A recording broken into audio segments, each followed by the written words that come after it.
Yeah, so I've been in with Centrica for about 10 years now. So previously I've been in the financial services industry as well. So there's lots of parallels there in terms of how the market's heavily brokered. In terms of Centrica ourselves, I mean we've got brands underneath us. So we've got Direct Energy in the US, but also British Gas, the largest supplier in the UK. And as Centrica, we've realised that the way forward is to pool all of those great sort of pots of services and supply that we've got into one unique model. So that's where we've sort of moved forward with Centrica Business Solutions. So the ability for a customer to be able to choose a supply contract plus the services that go on top is a really valuable proposition, and that's where we see growth in the market. Excellent. And in your opinion, what was the catalyst to make that shift to digital, and what was the solution that was implemented? So the starting block was we had a pricing and quoting system that was about 10 years old. So it needed to be refreshed because contracts were running out. So we had that as the starting point. What we also had though was lots of customer insight. So the customers would tell us that we weren't the easiest supplier to deal with. We needed lots of data, lots of information. And so the process to sort of get prices and interact with the supplier wasn't very seamless. We also knew that the competitive landscape was hugely sort of populated at the moment. So the ability to try and make margin was becoming more and more difficult. So having a system that was low cost, would give customers that seamless journey was something that we needed to maintain our footing in the market. So that's where we started. So we engaged with Salesforce and Velocity to get their energy and utilities platform and concentrate on the CPQ and contract management journeys. So that's where we started. And so we went through, we've obviously run this program in an agile way. So what we managed to do was release our MVP within inside 3 months, which concentrate on gas sales. And in a true agile way, we're sort of building on that every month. So we're constantly rolling out new functionality and products, which is great. So, Rory, what would you say were some of the first outcomes you saw from the implementation, and how have your customers and employees responded to it? Okay, so some of the first things we saw, we looked at what was the sort of out of the box functionality. So a lot of that met our needs in terms of, you know, the speed to quote, the interaction. So one of the great bits of feedback I get from our employees is how intuitive the system is. So it's very easy to take one set of simple training and you can pick up the system almost instantly. So that's brilliant. I think the other side that we've seen is that the teams from Salesforce and Velocity are very experienced in the utilities space. So they've actually opened up our doors to sort of new bits of technology that's arriving in the market. So the ability to plug in an API with another industry body, it means that we can get real-time data almost instantly. So that is a massive game changer for us. So in the past, we would send requests for data in batches. The lead time could be up to 48 hours. So to have that at the click of the button is a massive improvement. So both customers, employees just love that journey. So that was the real sort of proof point that we were on the right track and we had something that, you know, we could pin ourselves to say, actually, this is the digital journey we want going forward. Yeah, and it's been super collaborative, the whole project there. And can you share with us, you know, any insights you've got about any cultural shifts you've seen within your organisation during that project rollout? I mean, the biggest cultural shift, I think, is embedding the customer in what we do. So now we can understand that everything they want is that sort of speedy digital journey. So they understand that in a C&I market, you do need a level of accuracy. You know, you can't give people sort of an average price as you would in residential. But because of the sort of digital sort of foundations we've got with those API services means that, you know, we can meet all of their requirements in terms of speed and ease, but actually maintaining that sort of robustness in terms of pricing and accuracy. So I think if, you know, from my commercial background, I really want to balance the views of a customer, but with the risk and the reward to the business. The system really allows us to have an even playing field across both, which is fantastic. That's excellent. It's excellent. And why would you say velocity was key in your technology journey? And how has it helped, you know, maximize the overall Salesforce platform within Centrica? Yeah. So, I mean, I'd say that the key thing is probably the team that has put the platform together is hugely experienced in energy and utilities. So I think having that sort of day-to-day relationship once the sort of project started, in terms of bouncing ideas off each other. So the architects that we've worked with from Salesforce and Velocity have been, really instrumental in sort of best practice for us. So how can we do things better? Is there ways that would be much easier than you're doing today? And it's given us the chance to sort of reflect and actually, start from a blank canvas, essentially, in terms of what we want to do and how it can be easy for everyone. Yeah, no, it's very interesting because, I know certainly the project team have found it a very, very constructive, positive and collaborative working place there as well. So it's been a great experience, I think, from all parties there. So yeah. It's been about a year now since the actual launch of the solution. How else has Centrica utilised the platform, and are there big areas of impact that you've seen? Yeah, I mean, so the biggest one for me is that the project started as a C&I platform. So we very quickly saw the benefits across the sort of wider B2B space. So actually, in the last sort of 6 months, we've rolled it out to the top end of our SME segment. So actually, the business case always was just solve the problem for C&I, but to try and expand that now has given us a huge sort of increase in benefits. And so, all across the board, sort of that protection of margin but the ease of a customer journey was paramount. And we've been able to roll the platform out much further than we always first thought. That's great. And do you think that digitizing the business has helped with the challenges we faced during the COVID pandemic? Definitely. I'm very glad we started it before COVID hit. So I know it's a really tricky time where you're looking after employees, family members and customers, but we were able to sort of maintain our progression seamlessly. So in the past, what you had is people working off multiple platforms. You'd probably have to bounce between different departments to get work done. We've now got one single platform that an employee can do everything they need to from there. So actually, the sort of transition from working from home was pretty seamless. It didn't impact us at all. And having that sort of the ease of building on the sort of the foundations you've got, we were able to carry on the momentum, even though everyone's worked from home and there are constraints about what the business can do.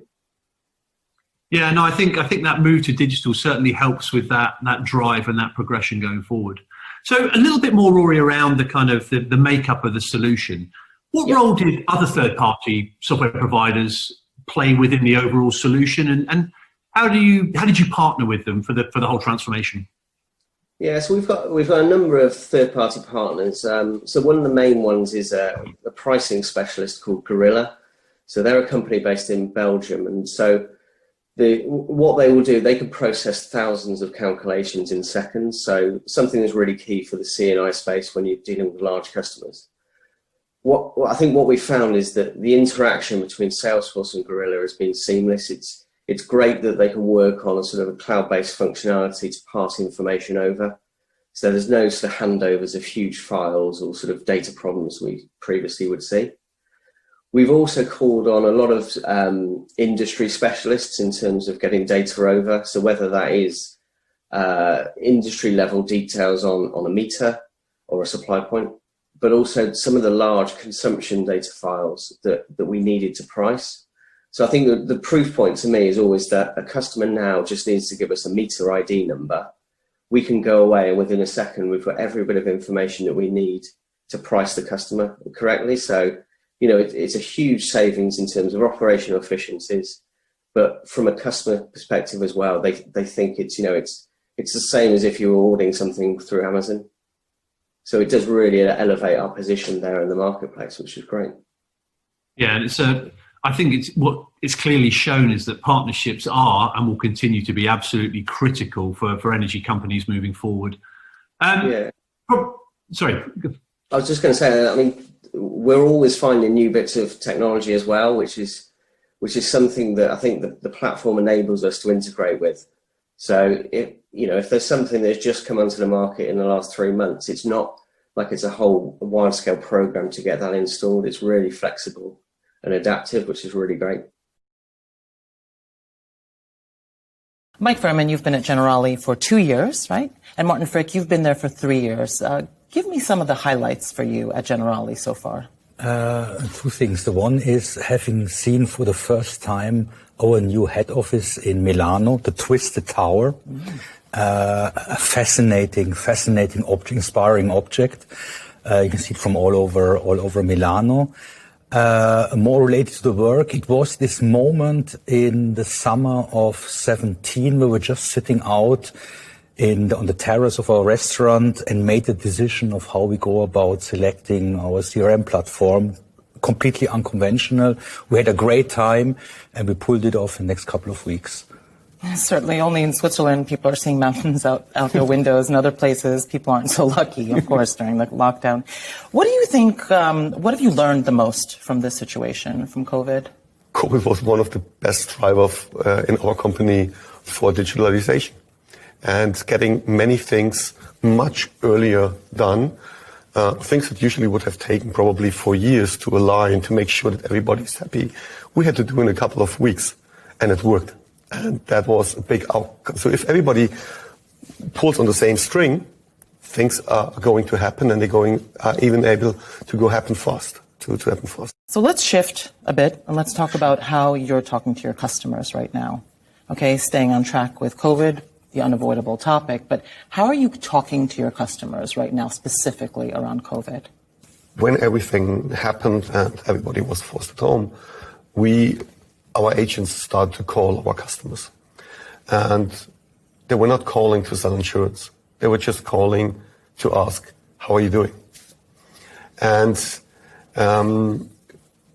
we also did some of those calls, and it was very interesting to see that customers all of a sudden completely opened up. So they were thinking, where's the hook? So when is the guy talking about your next policy?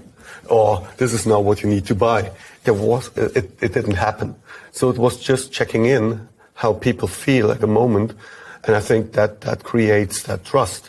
And insurance is a trust. You need trust for doing that business. And it's a relationship business, especially with your agents. So if your agents are caring about the people who are their customers, it's a complete different conversation, and also you stick in their mind, in the customer's mind, in case they think about the next insurance or the policy which they want to buy. Okay, so you're talking about a lot of customers, okay? You're in 50 countries. You're 60 million customers, okay? So that is a lot of information to know about each of these people, this personal relationship you're talking about, this tailored relationship that you're talking about. That is very difficult to manage, and I don't know how you would manage it, to have all that information. How do you do it? And this is where the CRM comes in, right? This is what you talked about, picking the CRM. Sure. So how important was this to you? This must have been a shift in the organization. So first of all, let's say the country units work very much independently. So here in Switzerland, we have 1 million customers that we take care of, but it's still quite a lot of people that you need to follow up with. And this is now where, for instance, let's say Salesforce and the Marketing Cloud and the Sales Cloud is for us a very important tool. So first we introduced the Sales Cloud to our agents to really make sure that our agents also put all the data in the system. Now we connected it with the Marketing Cloud, and we can really give sales tips. We can give hints, or we can say, hey, this customer or even this prospect reacted on something. Now it's time to follow up with them. They show real interest in something. Here, get in touch with them. Or, for instance, we can run automated campaigns, which we couldn't do before. So we can say, let's say, it's your birthday. Just send a personalized message to your customers on your birthday. Just checking in as an agent, and if the customer wants, he can drop by in the agency for a cup of coffee, right? Or picking up something little for them, which we store them. So, and all those things you have. And before that, we had to do this all manually. And now not. We can build fully automated journey, half automated journeys, but also individual journeys. So when you go from, let's say, speaking to from 1 to 1 million customers, in the best case to 1 to 1. I mean, I imagine you have agents before just having Excel spreadsheets or Word documents saying spoke to customer, and so on. But not everybody has access to that information. Sure, exactly.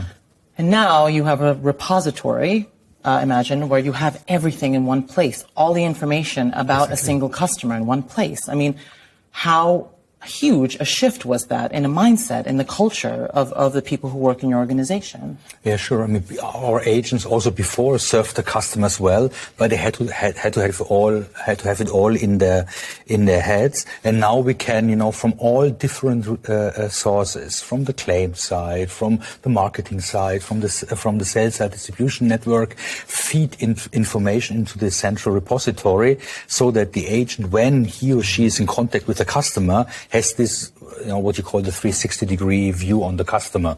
So collecting all the different pieces of information that we have about the customer to make the conversation more relevant that the agent has. So, Mike, how then does Salesforce make sure that you fulfill all the most important steps in a customer journey, just to make sure that they feel like you're fully interacting with them and they're, for lack of a better word, engaged with the agents? I think this is the key word here is personalization. So we can really personalize based on the information that we have with our customers, all the conversations or the automatic journeys that we create in Salesforce. We can connect them to our agents so that our agents are not just a phone number, so they really have a face when they interact with the customers. You could even put the picture of the agents that is connected to that customer into the email and all those kind of things. And this is very important for us. And also, this haven't been possible in the years before without Salesforce. Because if you work on such a level, you see, and this is what we measure with our brand tracker and all those things, we know that your relationship NPS increases drastically if the customer has, let's say, or feels a personal relationship to the company. So if they have heard something from us within the last 6 months, their NPS, so the likelihood that they recommend us or that they would come back to us, increases almost by 50 points. So this is massively important that we can build at least every 4 or 5 months touch points where we get in contact with our customers in an automated manner to just make sure that they know, oh, this is my agent. The agent contacted me. I mean, the customer has no idea that this was automatically done. And if the agent calls the customer, he can look in the system and says, oh, that email went out. The customer reacted. He is fully aligned of what he needs to talk about. And it starts a conversation building or even a relationship building. How has this industry really been impacted by digitalization and becoming more digital? The banks are suffering, trying to keep up, for example, and a lot of organizations are struggling to keep up. So what would you say, what is the biggest disruption in terms of digitalization? Those financial service companies have much more interactions based on online banking and those kind of things, right? So insurance companies are more the lame companies who have not so many interactions with their customer. But what digitalization did is actually it puts the customer in the driver's seat. And all those other buzzwords like, all the financial service companies, we need to be customer centric, is a must have. So they need to work with the customer in mind. Being a marketeer, having the customer head on in insurance companies, that most of those companies, they say, our most important stakeholder is the shareholder. Forget it. It's the customer. And now more than ever, because at that moment, the customer at the moment decides if you stay in business or not. So better you develop your products around the customer needs, and you make sure that the customer goes incredibly happy out of every transaction. that he has with you, because otherwise he has now the right to just first pronounce, make it very loud in the internet that you're not doing a good job, and share bad experiences all over the place. And the power of the customer now, right? It's the power of the customer. And the customer can swap very easily. If he doesn't like you and your services, it goes.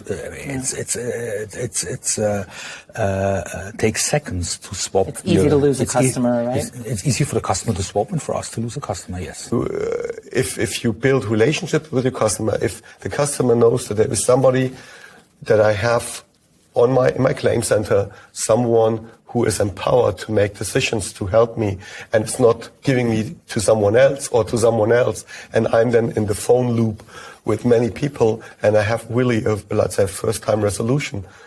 That gives me a good feeling that I have a competent insurance company on the other side who knows my business and can help me with easy decisions. And that is what means customer first. And this is what companies like insurance companies now need to learn in that time. So what do you think stands out in the 190 years, a history of Generali? What do you think stands out about the company? So to bring compassion for the customer into this business, into this inherently mathematical business, caring for the customer at the highest level, at the group level, to set out a lifetime partner strategy, which is all about compassion, caring for the customer. It's a stereotype, might say, is the Mediterranean approach to insurances. Okay, but it's about the relationship to the customer, helping the customer. That's what fascinates me about this company. And I would love to be with Generali the much more personalized insurance company. What is your advice to fellow companies like yours, fellow trailblazers? What would you tell them to do? Like, what have you learned from this process so far? Find a partner to support you to get it faster. Yeah, have someone who helps you a little bit in the beginning, because it's a huge ecosystem, and not to be lost in the beginning and say, oh, where do I start? Have someone who helps you to guide a little bit through that. For me, the tip would be think out of the box. Forget the box.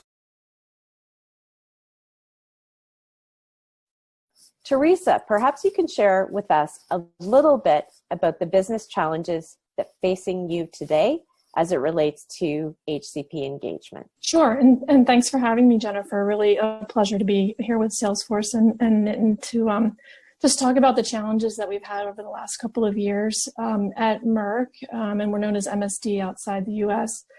We've had a very fragmented environment in the past, and as you can imagine, with the push for digital, just the change in the ecosystem completely accelerated by COVID, we've really had to ensure that our digital landscape is very harmonized. So we've spent the last 18 to 24 months implementing Salesforce around the world, so over 50 markets where we've rolled out Salesforce Marketing Cloud, integrated it with our digital identity and consent solutions, and then also some connectors for data that allow us to bring data from our web properties and online meetings together. So it's been a challenge, but getting all of our markets on this consistent platform with a high level of capability in the digital area has really helped us accelerate value in getting content and education out to the markets.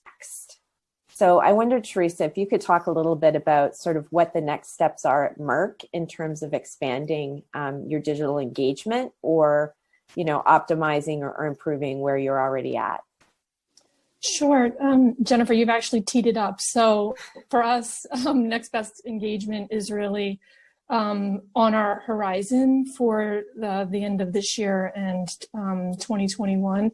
We've recently purchased the new Interaction Studio from Salesforce and are piloting that in one of our markets, particularly Japan, who's really leading, very forward thinking in their digital strategy. And so the idea of being able to take highly personalized content, really segment our audiences very closely to specialty areas, and then being able to serve up content at the right time through the right channel is very important to us. So that's really what the next part of our journey is. as next best engagement and bringing some of the commercial capabilities that we've installed in some of the other markets to fruition. And as Nitin said, really the business outcome is better engagement with our customers. So it's very, very important for us to make sure that integration is complete and we focus on next best engagement. That's great. I love how you call it next best engagement. So it's really the predictive analytics aspect of digital engagement. I want to ask, though, how are you balancing or thinking about, I think, a couple things, which is both how to take some of the content that traditionally has been paper-based and making it more dynamic and digital, and then adding in this personalization aspect, sort of ensuring this magic silver bullet, which is delivering the personalized content at the right time and in the right channel that they expect. Teresa, do you want to talk a little bit about what Merck's been doing in that area? Yeah, sure. This is actually one of my favorite topics. So for the last 5 years, we have been investing heavily in something called modular content. So a lot of our traditional print material, legacy material, we've pushed much more towards making it almost all digital, as much as possible. And we also break the content down into modules. So modules about safety or tolerability or efficacy or drug-to-drug interaction, whatever that might be, the science or the data behind, say, oncology or vaccines. And we make that very modular, and we have an approach that allows us to put that onto templates that are already channel ready. So whatever the digital channel might be, email, CLM presentations, web, this allows us to be very nimble and agile in terms of putting content together that's relevant and can be personalized. We have a long way to go. Next best engagement gives us just that next level of dynamic content. And so I think we're poised very well to be able to adopt that based on some of the work we've been doing up until now. But again, long way to go, but that's really has been our strategy is to focus on creating this modular content that it's digitally ready. That's great. That's I think that's really innovative. I know that some of our customers are also kind of rethinking the digital content aspect, bringing on more content strategists and building out sort of that skill in the. Teresa, can you talk a little bit, like when you're thinking about new programs or approaches, are you also at the same time thinking about how you build in the analytics and measurement and reporting so that you can make adjustments on the fly? Yeah, you're exactly right, Jennifer. One of the things that we've done more recently is reorganized our team a bit into product areas. So for digital in the marketing space, marketing execution, marketing content strategy, omni-channel engagement. But underpinning all of that is a team we have called Measurements and Insights. And that really is to ensure that the data coming out of the engagements, is captured in a way that we can gather the insights, be able to feed that into our analytics, and ultimately our next best engagement metrics. So very, very important initiative. It does require a lot of integration. So that's part of our journey. The remainder of this year and next year is to make sure all of our channels and the data that's collected through the engagements is very transparent, and we have a way to get that into an analytics environment that we can leverage it. The balance between digital and non-digital and what the future might hold? Sure. Well, of course, it's changing rapidly. Yeah. So we're working very hard to stay ahead of the curve. We do view sales as just another channel along with all of the digital channels. So it's very important for us, even as maybe traditional face-to-face interactions might be going down, we leverage the field force and use digital capabilities to really augment or complement where it might still be very relevant to have a face-to-face interaction. But then in follow-up, in providing more information, you can funnel that into one of the other channels that's a little bit more, at the HCPs, kind of meets the HCP where they might already be. And so that's how we're focusing things from this point forward, is to really ensure that those channels really interact well, and that the rep has all the tools that they need. If they can't get into a face-to-face meeting, they could potentially do a virtual meeting and follow up with a web link or a social messaging platform. I want to talk a little bit about kind of Merck's strategy and thinking in that area. Yeah, for sure. We're looking at a lot of different technology enablers to really help us scale, as well as manage costs. So automations that help us do quality assessments, to really ensure that, say, our medical reviewers have more opportunity to look at the medical strategy of what we're providing to our healthcare professionals versus spending a lot of time, in editorial, say, reviews.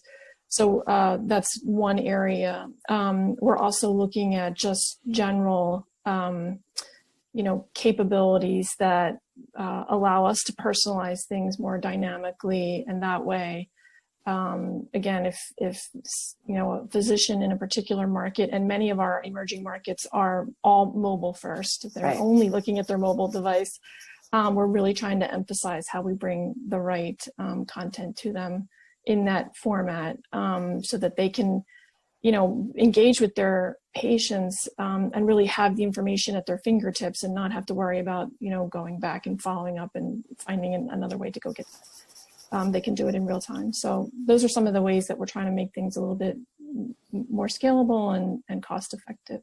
Yeah,